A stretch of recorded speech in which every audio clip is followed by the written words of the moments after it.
đi cái gì cái tổ chắc rát bà đó chắc chân rật chân rật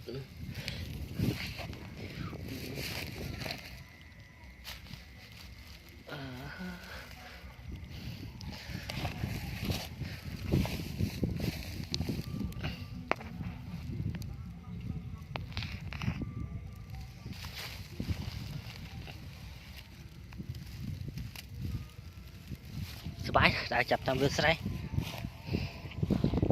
thông chết bứt bứt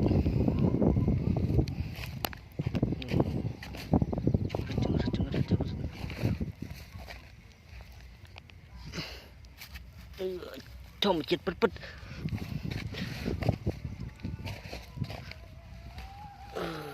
ăn mà cái đập rồi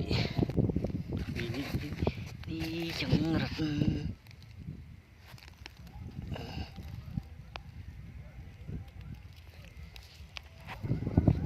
ini yang red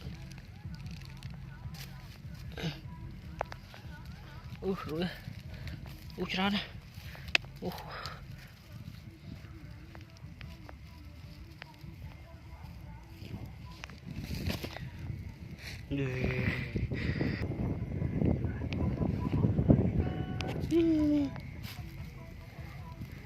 bạn ở này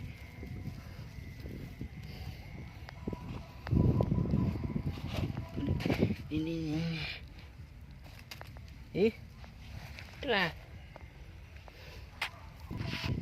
ni tí đâu dọc tí đâu chả nè ni ban tí thôi ni chả nè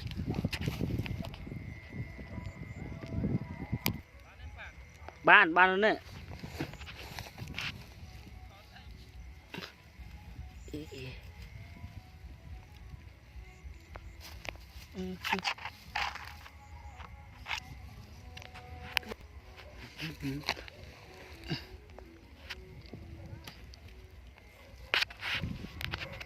bạn em ơi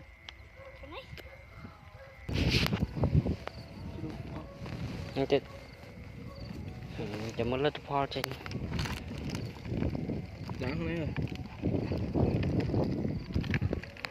ni